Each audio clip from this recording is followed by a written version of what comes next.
स्वागत आपका आपकी अपनी चाणक्य ऑनलाइन स्टडी पर। जैसा कि आप जानते हैं, सीरीज हमारी चल रही है किरण मैथमेटिक्स 11500।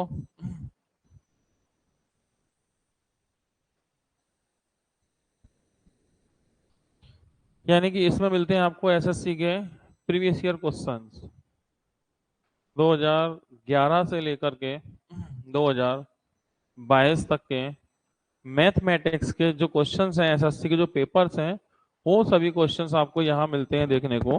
और इनकी चल रही है आपकी प्रैक्टिस। तो ये हमारा प्रैक्टिस बैच है। अगर इस प्रैक्टिस बैच में आप जुड़ना चाहते हैं तो हमारे एप्लीकेशन से डाउनलोड करके आप इस कोर्स में आ सकते हैं। ठीक है, कॉन्टेक्ट नंबर ये है। कोई इन्फॉर्मेशन के लिए आप यहाँ कॉल कर सकते हैं। चैप्टर हमारा आज बिल्कुल नया स्टार्ट हो रहा है और वो है हमारा टॉपिक एवरेज। ठीक है, तो औसत जो चैप्टर है इसके बारे में थोड़ी सी बात कर रहे हैं कि औसत चैप्टर है क्या, किस तरह से ये चलता है और क्या इसमें कंडीशंस हैं, उन सबको हम लोग देखते हैं। ठीक है, चलिए। Ranjeet Baghel, very good evening. Sachin Prajapati, Radhe Radhe भैया। तो बात करेंगे औसत यानी एवरेज।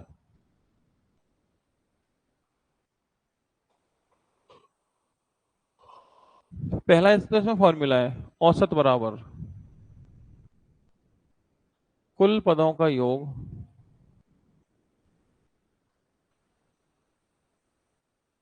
बटे कुल पदों की संख्या।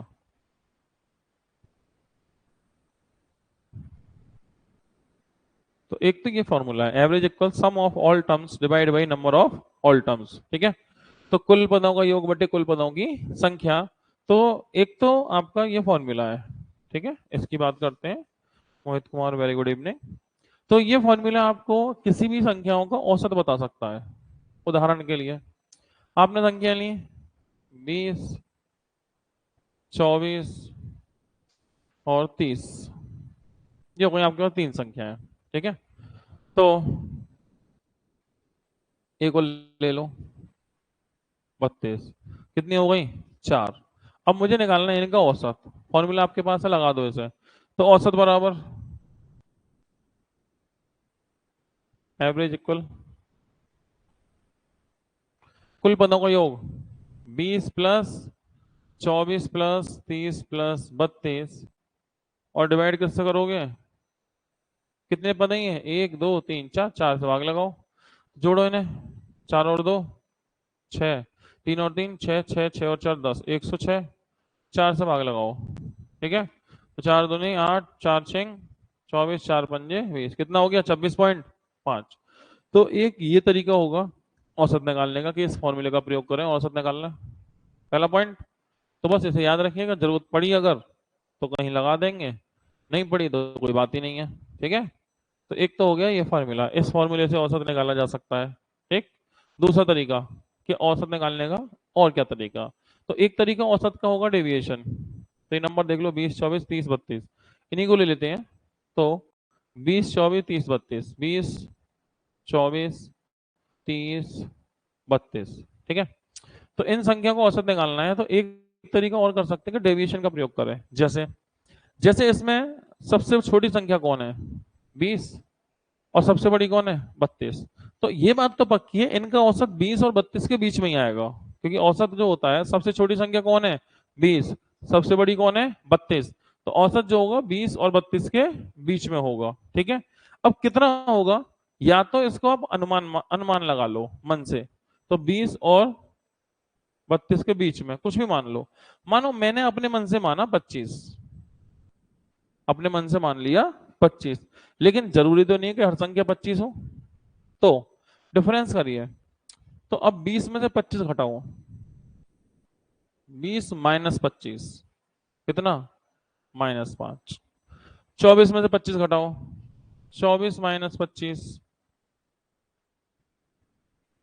-1। 30 में 25 घटाओ, 30 माइनस 25 +5। और 32 में 25 घटा दो। ठीक है, 32 माइनस 25 यानी प्लस के 7। तो कुल मिलाकर के इनको जोड़ो। अच्छा, -5 +5 तो वैसे कटेंगे, तो प्लस के 7 -1 +6, यानी इनका औसत 25 नहीं है, अभी भी 6 ज्यादा आ रहा है। लेकिन ये 6 जो ज्यादा आ रहा है ये किसी एक संख्या पे नहीं आ रहा, कितनी संख्याओं पे आ रहा है? 4 पे। अगर मैं हर संख्या को 25 मान भी लेता हूँ तो तभी भी क्या हो रहा है? 6 की वृद्धि 6 प्लस में। तो औसत 25 नहीं है, 25 तो ज्यादा है। अब कितना ज्यादा है? तो ये 6 ज्यादा कितनी संख्याओं पे होगा? 4 पे। तो 4 पे डिवाइड करो, ठीक है। तो 4 संख्याओं पे 6 ज्यादा है, तो एक संख्या पे कितना ज्यादा होगा? इसे 4 से काट लेते हैं। तो 4 से काटो कितनी बार? 1.5 बार, 1.5। तो सही औसत जो होगा 25 और 1, 26.5। और ठीक भी है, हमने चेक किया था 26.5 आया था, ठीक है। तो ये फॉर्मूले से किया आपने, और ये आपने डेविएशन से कर दिया, ठीक है। अच्छा, आपने अभी कितना किया? 25 माना, तो भी आ गया 26.5। जरूरी नहीं है कि 25, आप कुछ भी मान लेते, जो आना है आएगा वही। एक बार फिर से देखते हैं। 20, 24, 30, 32, ठीक है। तो देखो 20, 24, 30, 32। मैं 26 मान रहा हूं इस बार। कितना मान रहा हूं? 26। तो माना कि औसत 26 है। अब ये संख्या तो 20 है, तो क्या ये 26 से कम है? 26 से कितना कम है? 6 कम। 24 26 से कम है, 2 कम। 30 26 से ज्यादा है, 4 ज्यादा। और 32 26 से ज्यादा है, 6 ज्यादा, +6, ठीक है। इसे जब सॉल्व करेंगे तो आप ये पाएंगे +6 -6 तो कट गया। अच्छा, माइनस के 2 प्लस के 4, तो अभी भी कितना बचा? +2। लेकिन ये +2 किसी एक संख्या पर डिवाइड नहीं होगा, ये कितना पे डिवाइड होगा? 4 पे। तो 4 पे डिवाइड होगा, तो इसे काटो 0.5। तो आपका फिर से उत्तर 26.5 ही आएगा, सही है। तो इस तरह के जब सवाल आएंगे तो आप डेविएशन का प्रयोग कर सकते हैं, काम चलेगा। क्लियर। तो औसत के लिए दो बातें हो गई, या तो आप फॉर्मूला लगा दीजिए ये वाला, इससे बात बन जाएगी। फॉर्मूला नहीं लगाना है तो आप डेविएशन का प्रयोग करिए, काम इससे भी चलेगा, ठीक है। तो इतनी बात समझते हुए हम लोग बढ़ते हैं आगे। टाइप 4, पहला क्वेश्चन।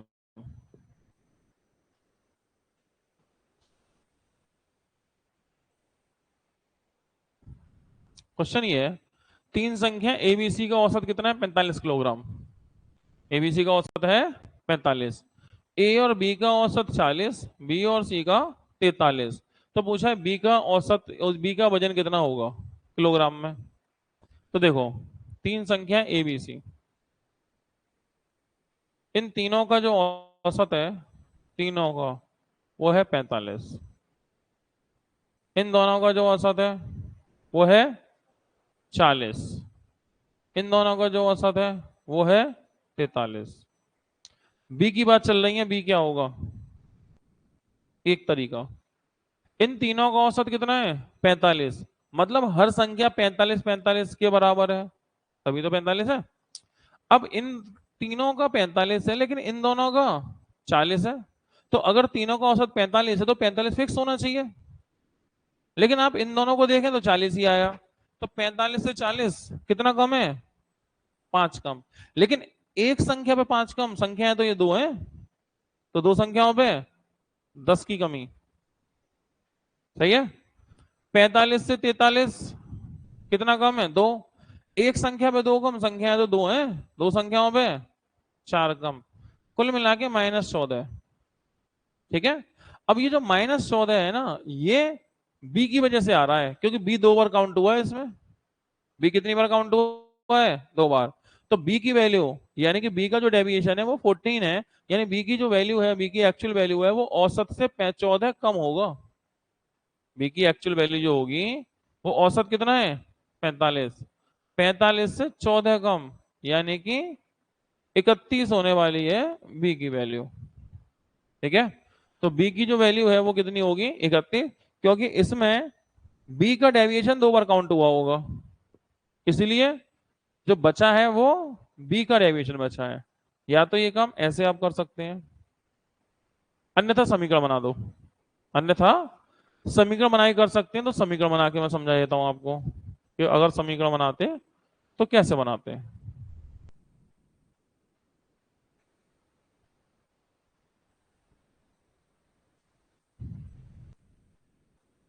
देखिए एक चीज समझिए, तीनों का औसत 45 है।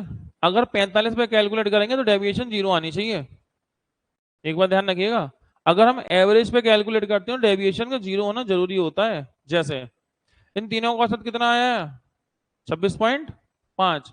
मान लो मैं सवाल ये देता आपको, मान लो मैं ये सवाल देता,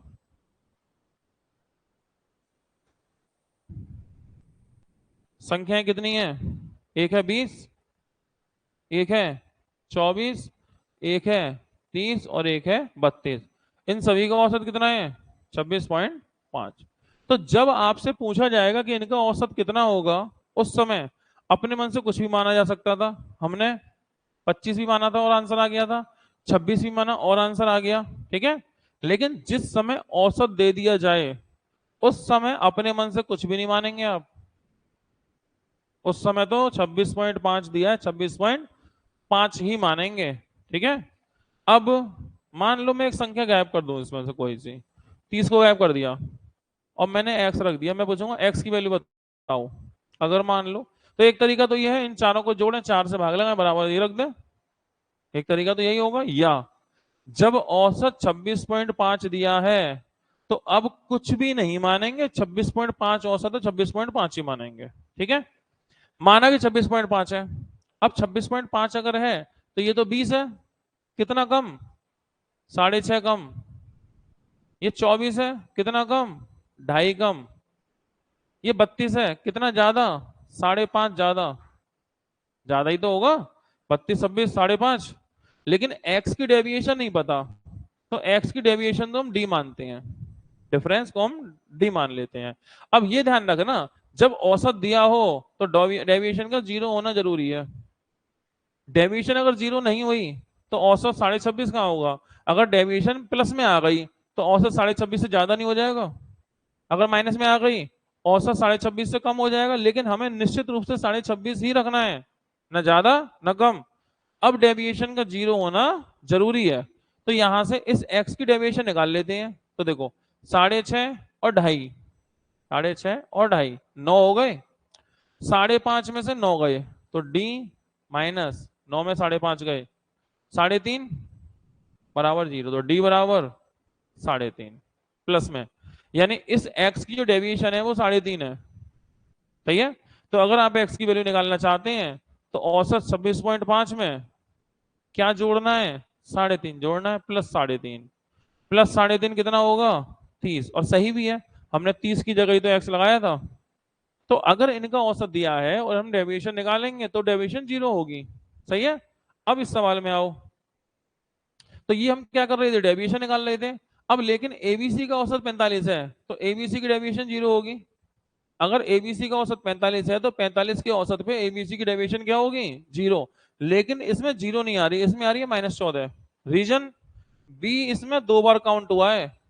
ए बी, ए बी में बी आया, बी सी में बी आया। बी कितनी बार काउंट हुआ? 2 बार। अब जब बी 2 बार काउंट हुआ है तो एबीसी की जो डेविएशन जीरो रही होगी। अब ये -14 जो डेविएशन आई है तो बी की आई होगी, एबीसी और बी। तो बी की डेविएशन कितनी हो गई? 14। तो बी की वैल्यू डेविएशन अगर 14 है तो बी का मान होगा 45 -14 यानी 31। अन्यथा की स्थिति में फिर तो वही बात है बेसिक। ए बी का औसत कितना है? 40। एक आदमी 40, दो आदमी 80, ए बी का मान 80। बीसी का औसत कितना है? 43। एक आदमी 43, दो आदमी, बीसी है ना 80 6 86। दोनों को जोड़ो, ए प्लस 2 बी प्लस सी बराबर 8 8 16 166। एबीसी का औसत कितना है? 45। एक आदमी 45, तीन आदमी 45 गुणा 3, तो ए प्लस बी प्लस सी बराबर 135। माइनस कर दो आपस में ना। अब जब माइनस करेंगे माइनस माइनस माइनस माइनस, ए कट गया, सी कट गया, 2 बी में से बी गया तो बी बचा। इसमें हटाओ 30 और 1 31, या फिर ये हो गई बात, ठीक है। लेकिन डेविएशन का प्रयोग करेंगे क्योंकि ये जल्दी आंसर तक पहुंचाता है आपको। प्रयास करेंगे कि हम इससे ही करें, सही है। बाकी तो चैप्टर भी शुरू हो रहा है तो धीमे धीमे जैसे आगे बढ़ेंगे स्पीड पकड़ने लगेंगे। हो गया, चलो अगला क्वेश्चन।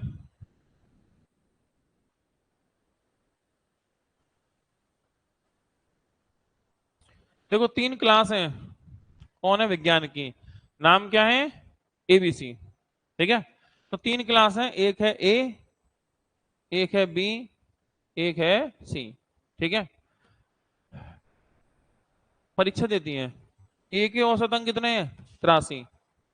तो ए के औसत हैं 83, बी का औसत कितना है? बी के औसत अंक है 76 और सी के 85। बी के 76 और सी के 85। अच्छा, ए बी के औसत, ए और बी के औसत 79, ए और बी दोनों के। अब ए और बी दोनों का औसत तो इनके बीच में रखो फिर 79। ए बी का औसत ए बी के बीच में, बी सी का औसत, बी और सी का औसत कितना है? 81। तो बी सी का औसत कहाँ रखोगे? बी और सी के बीच में, कितना हो गया? 81। तो हमने औसत लिख दी है। ठीक है।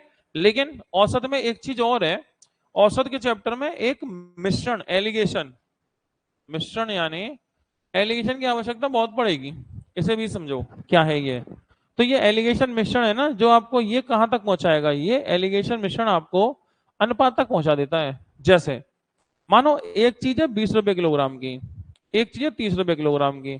हम चाहते हैं दोनों को मिलाकर 26 रुपए किलोग्राम का मिक्सचर बन जाए। मान लो एक चीज है 20 की और एक चीज है 30 की। हम चाहते हैं दोनों को मिलाकर कितने का मिक्सचर बन जाए? 26 का। 26 का मिक्सचर बने तो इन्हें किसी अनुपात में मिलाना पड़ेगा ना, किसी अनुपात में मिलाएंगे तभी तो बनेगा 26 का। और एक सही और सटीक अनुपात होना चाहिए, क्योंकि अगर अनुपात सही नहीं हुआ तो हो नहीं सकता 25 का बन गया है, हो नहीं सकता 27 का बन जाए, और हम चाहते हैं 26 का ही बने। इसके लिए आप सहारा, हेल्प ले सकते हैं एलिगेशन यानी मिश्रण की। क्या करते हैं? कुछ नहीं, बड़े में छोटा घटा दो। 30 में 26 गया 4, 26 में 20 गया 6, काटो, 2 से 2 बार, 2 से 2:3 में मिलाओ। अगर मैं 2:3 में मिलाऊंगा तो 26 रुपए का मिश्रण बनेगा। तो अनुपात आ गया। तो मिक्सचर क्या करता है? अनुपात तक पहुंचा देता है। ठीक है। चेक करने की जरूरत नहीं है, लेकिन फिर भी पहला सवाल आया, चेक भी करवा देता हूं मैं आपको। मान लो 2 किलो चीज 20 वाली कितने की हो गई? 40 की। 3 किलो चीज 30 वाली कितने की हो गई? 90 की। कितना किलो का सामान आया? 5 किलो। कितने रुपए में? 130। 5 किलो सामान 130 का, तो 1 किलो सामान कितने का? 130 बटे 5, 5 दूनी 10, 5 छंग 30, 26 का ही बनेगा ना। तो सही है इसका मतलब। तो ये है मिश्रण, इसकी हमें जरूरत पड़ेगी एवरेज में, तो खास तौर से पड़ेगी। ठीक है। तो बस इसे ध्यान रखिएगा, इसका प्रयोग करते चलेंगे। चलो तो फिर अब सवाल, class A, class B, class C. तो पहले ए बी में एलिगेशन लगाओ। इनका अंतर 4, इनका अंतर 3। तो ए बी में जो बच्चे हैं, जो स्टूडेंट हैं, वो 3:4 के अनुपात में है। क्लास ए में 3 है तो क्लास बी में 4 है। बी सी में निकाल लो। 85 81 का अंतर 4, 4 बराबर 4, तो सही है, सीधे 4 आ गया। इनका अंतर 5। तो बीसी में जो बच्चे हैं 4:5 के अनुपात में है। तो मुझे एबीसी में पढ़ने वाले बच्चों की संख्या का अनुपात मिल गया। क्लास ए में बच्चे 3 है, बी में 4 और सी में 5। अब बोला है कि तीनों क्लास एबीसी के औसत कितने हैं। तो अब एक बात बताओ, ये तो स्टूडेंट, छात्रों की संख्या आ गई, इनका एवरेज भी तो हम जानते हैं। क्लास ए का कितना है? 83, बी का कितना है? 76 और सी का कितना है? 85। सही है। अब मुझे तीनों क्लास का औसत चाहिए। एक तरीका, कुल पदों का योग बटे कुल पदों की संख्या, कुल पदों का योग बटे कुल पदों की संख्या। तो क्लास ए में बच्चे कितने हैं? 3। औसत कितना है हर बच्चे का? 83। तो कितने नंबर आए क्लास ए से? 83 गुणा 3, ऐसे ही होगा ना। क्लास बी में कितने बच्चे हैं? 4। औसत कितना है हर बच्चे का? 76। क्लास बी से कितने नंबर आए? 76 गुणा 4। क्लास सी में बच्चे 5 हैं, हर बच्चे के नंबर कितने आए? 85। तो इनका औसत कितना होगा? 85 गुणा 5। कुल पदों का योग बटे कुल पदों की संख्या। कितने पद हैं ये? 3 + 4 + 5, यही तो बच्चे हैं। तो आप लिखोगे 3 + 4 + 5, और यहां से सॉल्व करके कोई ना कोई आंसर आ ही जाएगा। लेकिन कैलकुलेशन तो हार्ड हो जाएगी ना, यहां से नहीं होगी। तो फिर हम ऐसे नहीं करेंगे, हम इसमें डेविएशन लगा देंगे। करना चाहो कर दो, यहां से भी आंसर आ जाएगा जो भी आना होगा, लेकिन कैलकुलेशन तो यहां से थोड़ी हार्ड होगी ना। तो हम यहां से ऐसे ना करके क्या करेंगे, डेविएशन लगाएंगे। तो मैंने बताया कि भी ऐसे कर सकते हैं, लेकिन करने का फायदा नहीं है। चलो, तो यहां पे लगा दो डेविएशन। कैसे लगाएंगे, अपने मन से कुछ भी मान लो, लेकिन मन से मानने से पहले एक बार ऑप्शन में निगाह डाल लेना। जैसे ऑप्शन में क्या लग रहा है, लगभग 80 के आसपास आ रहे हैं ना चारों, 80 मान लो। तो पहले से ही देख लिया करो ना किसके आसपास आ रहे हैं 80। तो माना कि 80, माना कि इसका डेविएशन कितनी है, 80 मान लो, 80 पे एवरेज मान लो। अब 80 से 83, 80 से 83 कितना ज्यादा, 3 ज्यादा। एक बच्चे का 3 ज्यादा, बच्चे तो 3 है ना, 3 दिया 9 ज्यादा। ये भी तो देखना पड़ेगा कितने लोग हैं, पहले तो एक एक संख्या थी, इस बार तो ज्यादा है। सही है, तो ये भी देखना पड़ेगा आपको कि कितने लोग हैं। ठीक है, तो औसत 80 83, 3 ज्यादा, एक बच्चे का 3 ज्यादा, 3 बच्चों के 9 ज्यादा। 80 से 76 कितना कम, 4 कम। एक बच्चे का 4 कम, 4 बच्चों के 16 कम। 80 से 85 5 ज्यादा, एक बच्चे का 5 ज्यादा, 5 बच्चों के 25 ज्यादा। कुल मिला के नतीजा 25 और 16, 25 16 के 9 9 9 18 प्लस 18। इसका मतलब औसत 80 नहीं होगा, 80 से ज्यादा होगा, तो डेविएशन पॉजिटिव आ रही है। कितना होगा, तो ये 18 किसी एक पे डिवाइड होगा या पूरे ग्रुप पे, पूरे ग्रुप पे। तो ग्रुप कितने बच्चों का है ये भी तो जोड़ो ना, 3 बच्चे 4 बच्चे 5 बच्चे, 4 और 3 7 और 5 12 बच्चों पे डिवाइड होगा ये, प्लस में 1.5। तो औसत 80 नहीं, 80 से 1.5 ज्यादा, 81.5। तो ये आपका सही औसत होगा। ठीक है, तो डेविएशन का यूज करेंगे, ठीक रहेगा, सही आंसर आ जाएगा। नहीं तो वैसे भी आ जाता, लेकिन वो कैलकुलेशन तो थोड़ी हो जाती। हो गया, चलिए अगला क्वेश्चन।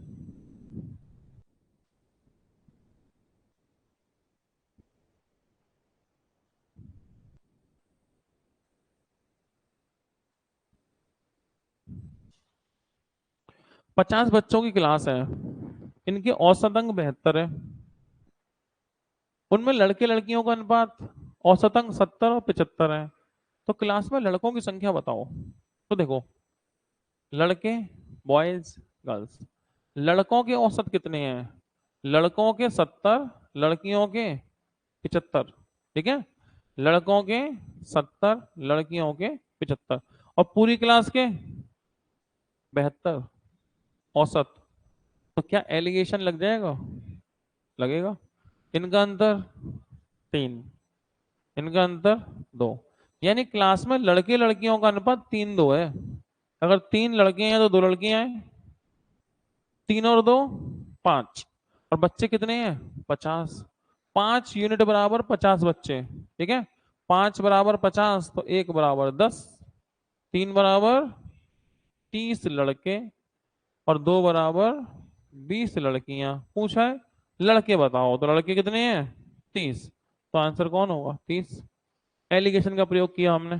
ठीक है, तो एलिगेशन बहुत चलता है, एवरेज में काफी चलता है एलिगेशन।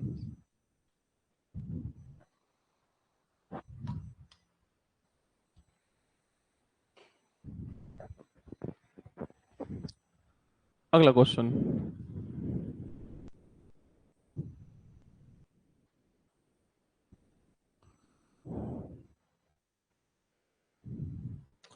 एक्स वाई और वाई जेड के औसत, औसत। तो देखो एक्स वाई का औसत एक्स प्लस वाई बटे 2, वाई जेड का औसत वाई प्लस जेड बटे 2। ये तो है औसत, जोड़ के आधा। इनके बीच का जो अंतर है ना, वो अंतर 12 है। इनके बीच का अंतर कितना है 12। तो सवाल यह है एक्स और जेड के बीच का अंतर क्या होगा। तो सिंपल बिल्कुल, जब मैं 2 से एलसीएम लूंगा इसमें, तो वाई से तो वाई कट जाएगा, भाई प्लस के वाई माइनस के वाई बचेगा क्या, एक्स माइनस जेड बराबर 12, 2 से गुणा, एक्स माइनस जेड बराबर 24। तो एक्स और जेड के बीच का अंतर 24। ठीक है, एक्स और जेड के बीच का अंतर 24, यही पूछा है।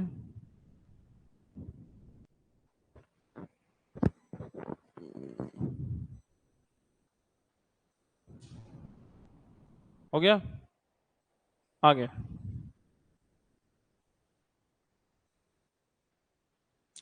अब देखो एक पॉइंट नोट करते हैं हम लोग। वैसे तो आपको दो बातें बताएंगे औसत के बारे में कि पहला, कुल पदों को योग बटे कुल पदों की संख्या, ये भी औसत का फॉर्मूला है, या डेविएशन कर दें वो भी औसत का फॉर्मूला है। अब बात आती है ऐसी संख्याएं जो समांतर श्रेणी में हो। समांतर श्रेणी, समांतर श्रेणी यानी एपी यानी अर्थमेटिक प्रोग्रेसिव, यानी ऐसी कोई श्रृंखला जिनके बीच में अंतर समान हो। जैसे 2 4 6 8 समांतर श्रेणी है, 1 3 5 7 समांतर श्रेणी है, सम्मिश्रण समांतर श्रेणी में आती है। जैसे 5 10 15 समांतर श्रेणी है। तो अगर अंतर समान होगा तो वो समांतर श्रेणी कहलाएगी, और अगर समांतर श्रेणी है तो उनके औसत के लिए एक पर्टिकुलर फॉर्मूला यूज कर सकते हैं आप। पहला पद प्लस अंतिम पद बटे 2, ये डायरेक्ट फॉर्मूला है जो आपको समांतर श्रेणी का औसत देता है। ठीक है, तो एवरेज इक्वल फर्स्ट टर्म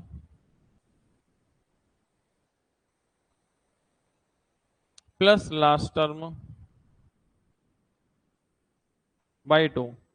तो इस फॉर्मूले के प्रयोग से आप औसत निकाल सकते हैं थोड़ा जल्दी।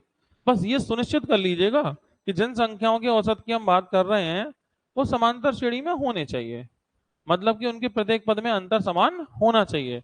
अगर दी गई संख्याओं के प्रत्येक पद में अंतर समान है तो ये फॉर्मूला लगा देना, पहला पद प्लस अंतिम पद बटे 2। तो फिलहाल अब जो क्वेश्चन है वो ये है, 100 और 200 के बीच सभी संख्याओं का औसत जो 13 से विभाज्य है, ऐसी संख्याओं का औसत जो 13 से कटे। ठीक है, तो देखो पहली संख्या चाहिए मुझे जो 13 से कटे, तो 100 से बड़ी संख्या कौन होगी जो 13 से कटे? भाई 100 और 200 के बीच वो संख्या चाहिए ना जो 13 से कट जाए। पहली संख्या ढूंढो, पहली 63 91 63 104, 104 ही तो है, 63 104 ये है पहली संख्या। अब मुझे चाहिए आखिरी, 13 से भाग लगा दो 200 में, तो 200 में 13 से जब भाग लगाओगे, 13 एकम 13, 13 पंजे 65, कितना बचा? 5। तो ये तो 13 से नहीं कट रही क्योंकि 5 बच रहा है, कट जाएगी, 5 कम कर लो, 195। तो पहली संख्या है 104, आखिरी है 195। और अंतर तो अब चूंकि सारी संख्या 13 से कटने वाली हैं तो अंतर तो 13 13 का होगा ना। और अगर अंतर 13 13 का होगा तो ये समांतर श्रेणी होगी, और अगर समांतर श्रेणी होगी तो औसत का फॉर्मूला पहला पद प्लस अंतिम पद बट्टे 2, बस वही लगाओ, पहला पद 104, अंतिम पद 195 बटे 2, काटो, 295 299, 299 बटे 2, 300 के आधे 150, 150 कम कर लो, 149.5, यही आपका औसत होगा। ठीक है, तो हमने क्या किया, first term plus last term by 2, क्योंकि 13 से कटने वाली जो संख्याएं होंगी उन सभी की जरूरत नहीं है, हम सिर्फ क्या करेंगे, पहला और आखिरी ढूंढ लेंगे, क्योंकि ये समांतर श्रेणी है। और समांतर श्रेणी में काम ऐसे चलेगा कि first term plus last term by 2, इसे याद रखिएगा, बात को जरूरत पड़ेगी इसकी। 7 के प्रथम 7 अपवत्य, अपवत यानी मल्टीपल, मतलब गुणज। तो 7 के 7 गुणज आप जानते हैं, 7 के गुणज होंगे तो 7 7 के अंतर से होंगे, और 7 7 के अंतर से होंगे तो अंतर समान होगा, और अंतर समान होगा तो समांतर श्रेणी होगी, समांतर श्रेणी होगी तो फॉर्मूला होगा पहला पद प्लस अंतिम पद बट्टे 2। तो 7 का पहला गुणज 7 14, 7वां गुणज 49, 7 के 7 है ना, तो पहला 7 अंतिम 49, औसत पहला पद 7 अंतिम पद 14 बटे 2, 21 बटे 2 10.5, 49 आएगा, हमने 14 लिख दिया। तो 7 प्लस 49 बटे 2, तो ये होगी 56, 56/2, यानी कि 28। 28 औसत होगा। हमने पहला आखिरी निकाल लिया, क्योंकि जब संख्याएं समांतर श्रेणी में होंगी तो हमारा काम पहले और आखिरी के माध्यम से चल जाएगा। ठीक है।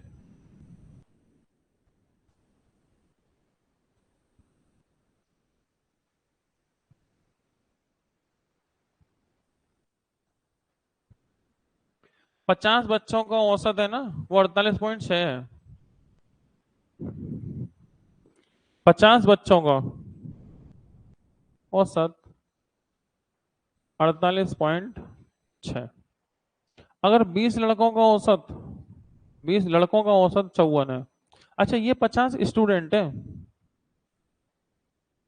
लड़के लड़की दोनों शामिल है इसमें। ये तो 50 स्टूडेंट है ना। अब 20 लड़के, इनका औसत इसी क्लास के 54 है। तो कितनी बची? 30 लड़कियां। तो जो 30 लड़कियां बची उनका औसत क्या होगा?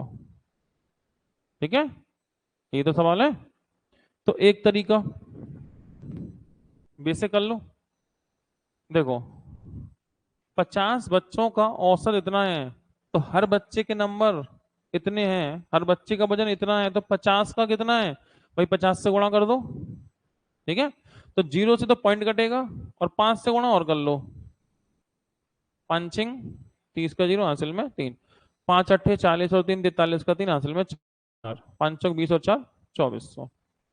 इधर आ जाओ, 20 लड़कों का इतना है औसत, तो एक लड़के का ही तो माना जाएगा, तो 20 का 20 से गुणा करो, तो 108।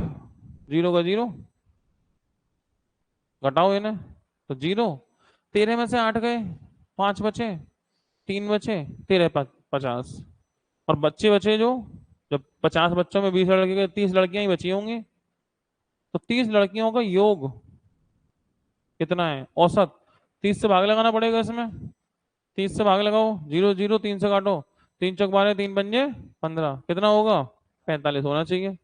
तो एक तरीका तो यही है जो हमने लगाया। ठीक है, 45। दूसरा, डेविएशन से कर देंगे। एक बार ऐसे लिख लो, पहले समझ लो, क्योंकि शुरुआत है। सचिन, वॉइस प्रॉब्लम है? ओके, अभी चेक कराते हैं। आवाज कम आ रही है, खराब आ रही है, या कम ज्यादा हो रही है? एक बार बताओ जरा। आवाज कम है, ज्यादा है, कम ज्यादा है, कैसी आवाज आ रही है? हाँ जी, हो गया। अब हम बात करें बेसिक, तो बेसिक तो यही है। ठीक है, अब इसे डायरेक्ट कर सकते हैं कैसे?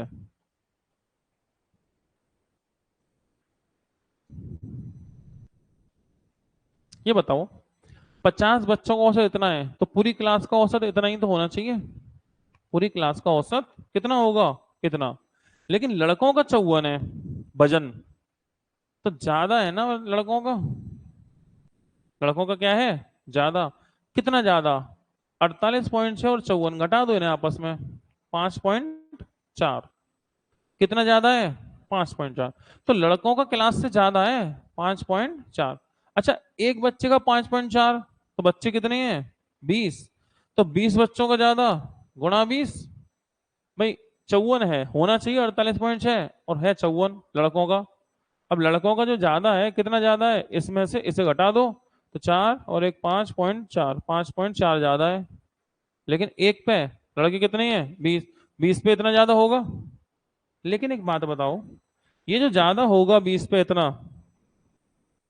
लड़कों ने जो इतना ज्यादा लिया, जितना ज्यादा लड़कों ने लिया, ये कमी तो लड़कियों पे डालेगा। भाई क्लास का तो फिक्स है, लड़कों का बढ़ा दोगे तो लड़कियों का कम करना पड़ेगा। नहीं करोगे? करना पड़ेगा।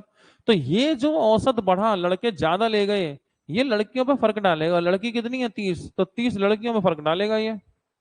तो एक लड़की पे कितने का फर्क पड़ेगा? 0 से 0, 3 से काटो, 18, 1.8 गुणा 2, 18 36, 3.6। तो अगर लड़कों पे ज्यादा है तो लड़कियों पे 3.6 कम पड़ेगा।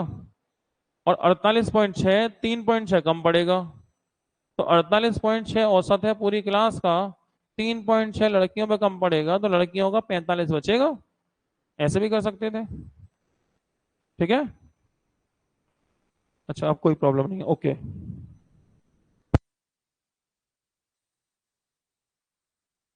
देखो ऐसे भी कर सकते हैं आप।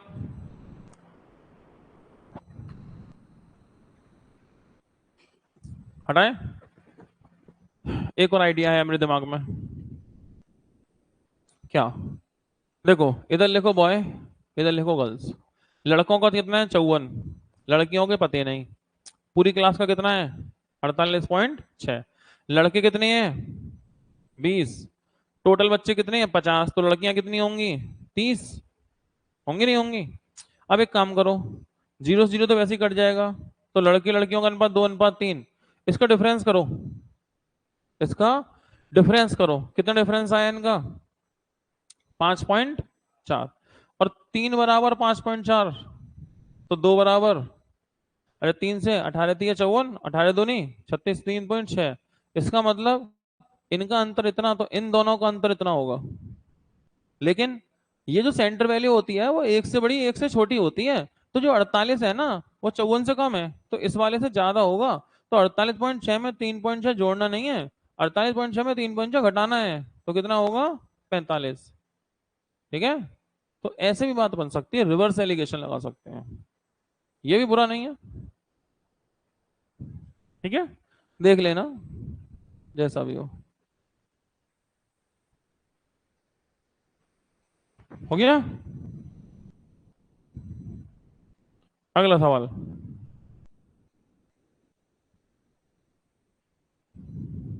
ये तो वही है अभी किया था जो ए बी बी सी वाला। डी और ई का औसत, ई और एच के औसत का मध्य 19 का अंतर है, तो डी और एच का मध्य अंतर 19 दूनी 38। अभी किया था देखो, डी और ई का औसत, तो D plus E by two. E और एच का औसत, E plus H by two. इनका अंतर 19। अब जब मैं एलसीएम लूंगा इसमें, किससे? 2 से, तो होगा क्या? होगा ये ई से ई कटेगा, प्लस ई माइनस ई बचेगा ही क्या? बचेगा डी माइनस एच बराबर 19। तो 19 दूनी 38, और डी और एच का अंतर कितना होगा? 38 ही तो होगा। यही पूछा है, यही आंसर है। ठीक है, समझ गए?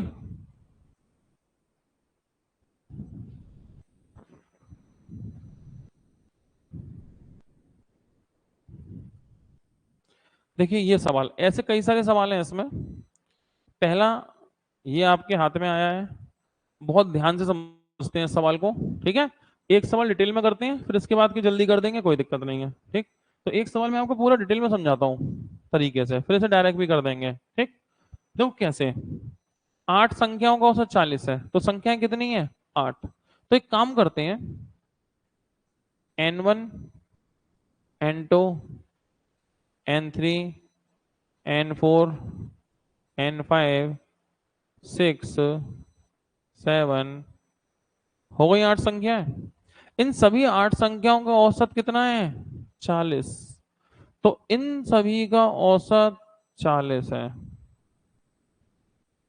अब पहली 3 संख्याओं का 46, पहली 3, अब पहली 3 तो ये होंगी ना, इनका 46 है औसत। अगली दो, अगली दो का 50, अगली 2 संख्याओं का औसत कितना है? 50। तो एक काम करते हैं, आगे बाद में बढ़ेंगे, पहले मुझे इन तीनों की डेविएशन चाहिए। 3 नंबर रह गए, तो इनकी डेविएशन निकालते हैं। अब एक बात बताओ, इनका औसत सभी का कितना है? 40। तो अगर औसत 40 है, तो 40 है, ना 40 से ज्यादा और ना 40 से कम। तो अब ये पक्की बात है कि औसत तो 40 है, तो डेविएशन तो 40 पे ही निकालनी पड़ेगी। ठीक है, तो चलो 40 पे निकालते हैं। तो हर संख्या 40 के बराबर है, लेकिन ये 46 के बराबर है। कितना ज्यादा? कितना ज्यादा? 40 से 46, 6 ज्यादा। एक संख्या पे 6 ज्यादा, और संख्या कितनी है? 3। अगर एक पे 6 ज्यादा 3 पे, 6 18 ज्यादा, ठीक है। इसके बाद 40 से 50 कितना ज्यादा, 10। 1 पे 10 ज्यादा, संख्या कितनी है, 2। 2 पे 20 ज्यादा, प्लस इनकी डेविएशन पता नहीं, तो मान लो एक संख्या की डी, तो 3 संख्याओं की डेविएशन 3D, सही है। और आना तो आंसर 0 चाहिए ना, क्योंकि अगर डेविएशन पॉजिटिव आ गई, अगर, तो औसत 40 से ज्यादा हो जाएगा। नेगेटिव आ गई 40 से कम, हमें 40 ही रखना है, ना ज्यादा ना कम। तो अब 0 परिणाम होना चाहिए, तो 6 3 18, 10 दूनी 20, 18 और 20, 20 और 18 38, उधर ले जाओ, तो 3D इक्वल माइनस के 38। इन तीनों की डेविएशन -38 हो गई, सही है। यहां तक कोई परेशानी? चलो, पहला सवाल है, इसे डिटेल में कर रहे हैं, मैं जल्दी भी कर लेंगे। अब छठी संख्या 7वीं और 8वीं से 6 और 10 कम है। छठी संख्या कम है किससे, 7वीं से और 8वीं से, छठी कम है। तो छठी मान लो x है, और 7वीं से कितनी कम है, 6, तो ये 6 ज्यादा होगी। 8वीं से 10 कम है, तो ये 10 ज्यादा हो गई। तो छठी संख्या इससे 6 कम, इससे 10 कम। इन तीनों संख्याओं योग निकाल सकते हो, योग जोड़ो इन्हें। x plus x plus x 3x, plus के 10 और 6 16, इन तीनों का योग होगा। अब ये तो ऐसे हुआ, लेकिन एक्चुअल में भी तो कोई ना कोई योग होगा। तो जब एक संख्या 40 के बराबर, तो 3 संख्याएं 40 गुणा 3 120, लेकिन ये 120 के बराबर नहीं होंगी, इनकी डेविएशन तीनों की माइनस के 38 है, तो 120 से 38 कम ही होंगी। अगर डेविएशन -38 है तो 120 नहीं होगा, 38 कम होगा। अब हो गया तीनों का योग, ठीक है। अब देखो 120 में से 38 कम कर लो पहले, 82, 82 में 16 और कम कर लो इधर ले जाके, तो 3x बराबर, तो 82 में 10 72 66, x बराबर 22। मतलब आपको एक संख्या मिल गई, कौन से नंबर की, छठी संख्या 22 है। अब पूछा क्या है, 8वीं संख्या का मान बताओ। तो 8वीं तो x प्लस 10 है ना, 8वीं संख्या कितनी है, 8वीं संख्या का मान है x प्लस 10, और x बराबर 22, 22 और 10, 8वीं संख्या 32 होगी, ठीक है। तो ये तो हमने किया एक पूरा चार्ट बना के बेसिक क्वेश्चन, जिससे कि आप सारी बातें एक बार तो समझ जाएं। अब डायरेक्ट कर देंगे, उसके लिए तैयार रहिए।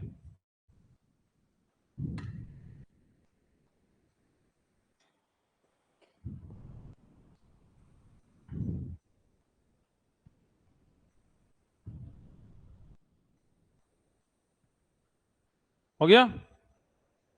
अब इस सवाल को करते हैं, मतलब इसका मतलब ऐसे ही किसी सवाल को डायरेक्ट करने की कोशिश करते हैं, ठीक। तो क्वेश्चन 10वां आ गया ये।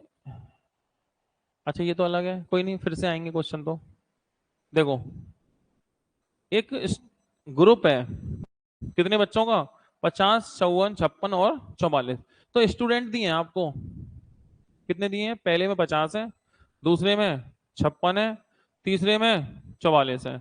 50 56 44 बच्चों का एक ग्रुप है। इनके औसत क्रमशः 55 52 और 40 है। इनका एवरेज 55 52 और 40 है। पूछा सभी छात्रों के औसत अंक क्या होंगे, सभी छात्रों के औसत अंक क्या होंगे। तो एक तरीका तो वो सीधे करो, एवरेज कुल पदों का योग बटे कुल पदों की संख्या, सही है। 55 गुणा 50 या 50 गुणा 55, तो 50 गुणा 55 प्लस 56 गुणा 52 प्लस 44 गुणा 40 बटे में 50 प्लस 56 प्लस 44, 50 प्लस 56 प्लस 44, ठीक है। ऐसे ही होगा, लेकिन इससे तो कैलकुलेशन बहुत हार्ड हो जाएगी। थैंक यू भैया। इससे तो कैलकुलेशन बहुत हार्ड हो जाएगी। लेकिन एक बात बताएं, नीचे वाली संख्याओं में कुछ कॉमन लग रहा है क्या, नीचे वाली संख्याओं में कुछ कॉमन है, 2 से कॉमन नहीं आ जाएगा, 2 से ये 2 से ये 2 से ही कट पाएंगे। तो मैं ये कह सकता हूं कि मैं नीचे 2 कॉमन ले लूं, तो कितना बचेगा? 25 प्लस 28 प्लस 22, ऊपर से भी 2 ही कॉमन ले लो। तो जो आपने 50 प्लस 55 लिखा है, 50 गुणा 55 लिखा है, तो वो हो जाएगा ना 25 गुणा 55 प्लस जो 56 गुणा 52 लिखा है वो हो जाएगा 28 गुणा 52 प्लस जो लिखा है 44 गुणा 40 वो हो जाएगा 22 गुणा 40। इससे कुछ समझ में आया? 25 25 28 28 22 22 और वैसे भी 2 से कट गया 2। तो अगर कोई संख्या कटने लायक है काट दें तो वो संख्या छोटी हो जाएंगी, कोई फर्क तो पड़ेगा नहीं। तो कभी भी सवाल ऐसा हो तो औसत को मत काट देना, औसत नहीं कटता, पदों की संख्या कट जाती है। जैसे संख्या ये 50, इसे 2 से काट दो, अगर कट जाए तो जैसे कि 2 से कटेगा 25 बार, अरे ये 2 से कटेगा 25 बार, ये 2 से कटेगा 28 बार, ये 2 से कटेगा 22 बार। तो इन बच्चों को 50 56 और 44 की जगह 25 28 22 भी मान लें तो कोई दिक्कत नहीं है। ठीक है, थोड़ा सा आसान ही पड़ेगा। चलो अब मैं डेविएशन लगा दूंगा इसमें, वो कोई दिक्कत नहीं है। अच्छा एक अंदाजा देख लो ऑप्शन में क्या माने, 50 के आसपास नहीं आ रहे ऑप्शन? ऑप्शन किसके आसपास आ रहे हैं? क्या मानना ठीक रहेगा? 50 ही मानते हैं, तो माना कि 50 है, नहीं तो 55 है। कितना ज्यादा? 5। एक संख्या 5 ज्यादा तो 25 संख्या है, 25 पंजे 125 ज्यादा, 50 से 52 2 ज्यादा, एक पे 2 ज्यादा, 28 पे 28 दो नहीं 56 ज्यादा, 50 से 40 10 कम, एक पे 10 कम 22 पे 220 कम, नतीजा 125 75 और 81, 181 प्लस के माइनस 220, तो माइनस के 39, माइनस के 39। तो औसत 50 नहीं है, 39 की कमी है। लेकिन 39 की कमी कितनी संख्याओं पे है, इन्हें जोड़ना तो पड़ेगा। कितने हो गए? 75, तो 75 संख्याओं पे है, तो 75 में बंटवारा होगा नहीं होगा इसका? काटो इसे, 3 से 25 बार, 3 से 13 बार, ठीक है। 50 माइनस 25 से काट दो, पॉइंट लगेगा, जीरो बढ़ेगा, 25 पंजे 125, 25 दूनी 50, 50 माइनस पॉइंट 52, तो 49.48 आंसर। समझे? तो डेविएशन ने काम कितना हल्का कर दिया, नहीं तो कैलकुलेशन तो बहुत हार्ड थी इसमें। तो यूं करके देखा जाएगा ना, हर सवाल में कुछ ना कुछ टेक्निक रहेगी, वो सारी चीजें देखेंगे। खैर ये है भी जीडी का, तो जीडी का तो थोड़ा आसान होता है, कोई ऐसी खास दिक्कत भी नहीं है। यहां तक बात समझ में आई? तो आज हमारा एवरेज का इंट्रोडक्शन हो गया, क्वेश्चन भी राउंड फिगर में 10 हो गए। और आज मैंने धीमे धीमे चीजें रखी हैं क्योंकि अभी शुरुआत में ये सारी डेविएशन वगैरह सब चीज हम सीखेंगे, उसके बाद में स्पीड पकड़ लेंगे। ठीक है, तो आज इतना ही, बाकी बातें करते हैं।